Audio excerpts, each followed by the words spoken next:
Good afternoon. My name is Sunjoo Kang, and it is my honor to present today's seminar.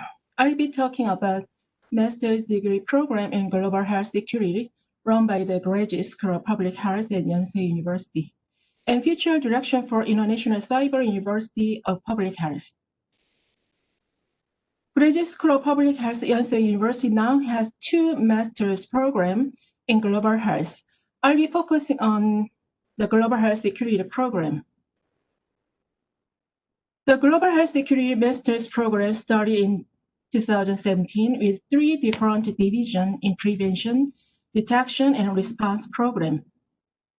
There are currently 20 students enrolled in the third batch, and we will have one consolidated GHA seminar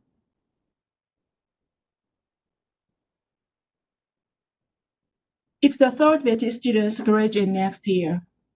The total study duration is 70 months long, and we selected 20 government officials for each course. All the courses are provided in English, and public health, infectious disease control, and management are the main study areas. Our curriculum is composed of mandatory and elective courses. Elective courses for prevention focus on understanding infectious diseases. Case studies in GHS and emerging infectious disease classes will cover SARS, avian influenza, pandemic influenza, and Ebola. Introduction to GHSA is designed for understanding of action packages, background and progress of establishing GHSA, biosafety and biosecurity, immunization, genetic diseases, and national laboratory systems. We are offering tuberculosis in Korea at the Special Tuberculosis Hospital and provide lectures on control and TB strategy, observation of TB ward, outpatient department and laboratory examination, as well as experience of mobile TB examination using chest X-ray in the bus. Back to the basics of infectious disease covers the history of infectious diseases, emerging infectious diseases, mathematical modeling of infectious diseases, surveillance and outbreak investigation, neglected tropical disease, including AIDS, tuberculosis, and malaria. However, elective courses in detection and response focus more on medical emergencies management. Vaccinology course is managed by the director of IVI, International Vaccine Institute, Dr. Sunjoo Kang.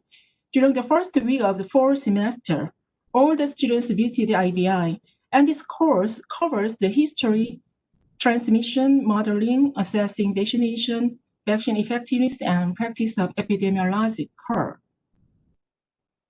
Hospital infection control course is mainly operated by professors of infectious medicine with lectures and case simulations. Students should be able to give solutions how to estimate an outbreak of infectious disease after the course. This course covers healthcare-associated infection management, surveillance bundle, laboratory test, multi-drug resistance organism, and Joint Commission International Standard, in addition to level the personal protective equipment practices. These medical and humanitarian emergency courses will cooperate with the Center for Humanitarian Assistance at Johns Hopkins University. Lectures, group discussions, and presentations were all through Zoom. Students have to reflect on daily works takeaway in one-page slide on Google Docs, and Google Group activities will use Google Docs to enable group members to write and share simultaneously. The certificate was given by the Dean as a representative of the cooperative courses. This COVID-19 response in South Korea was covered all the topics from governance, border control to risk communication, and students participate to present their country's COVID-19 response. In our GHS master's program, we had students from 24 different countries. Most of the students are from African regions, followed by Western Pacific regions and Southeast Asian region. Let me tell you the summary of alumni's accomplishment are as follows. submissions of 39 master theses, almost 17 SCI journal publication, and promotion to our higher position of 15 alumni.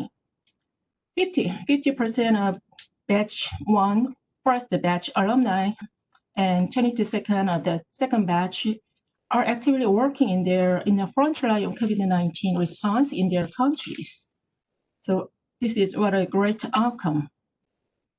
Now, I will be talking about the International Cyber University of Public Health and its challenges and opportunities in content, methods, and platform.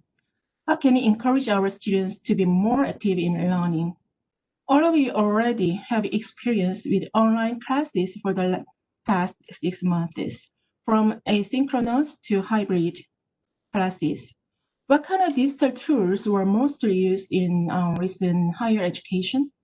YouTube and Google Docs and Google Slides are at the top.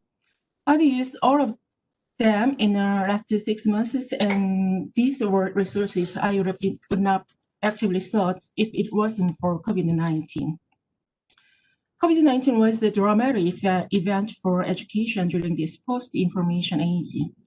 Knowledge in education 1.0 is dictated, but 3.0 is socially constructed and contextually intervened. And also, school in education 1.0 are in a building, but education 3.0 is everywhere through infused in social cafe, bowling and sport, and etc. So what could be education 4.0 era by COVID-19?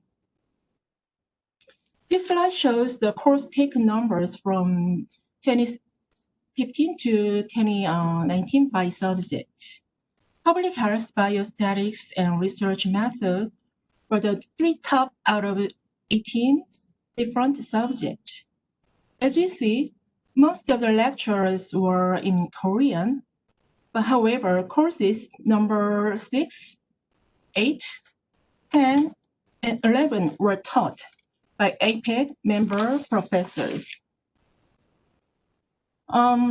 Graduate School of Public Health Yonsei University has a repository of contents from GHS course, Global Health Policy and Finance course, COVID-19 and Medical and Health Humanitarian Emergency courses, as well as 17 courses currently opened. Also, we are expecting to collaborate with institutions such as Center for NECA, it means Center for New Health Technology Assessment. With the cooperation, we can just provide systematic review and health technology assessment, and also RIFON, we can cooperate the course for diagnosis and treatment of emerging infectious disease in all APEC partner countries. What will be the ICUH platform? We have noticed that the platform capacity is essential for uploading various materials. You can develop or modify existing platforms. There are lots of real-time online interactive classes such as Zoom or Cisco WebEx. Using digital tools, we can make more learner-centered teaching methods. Coursera is a worldwide online learning platform founded in 2012 by Stanford University's computer science professors, and Coursera works with the university and other organizations to offer online courses, certification, and degrees in a variety of subjects such as engineering and humanities, medicine, and others. Can you launch the ICUH program on Coursera as a degree program with all members' contribution? This marks the end of my presentation. Thank you.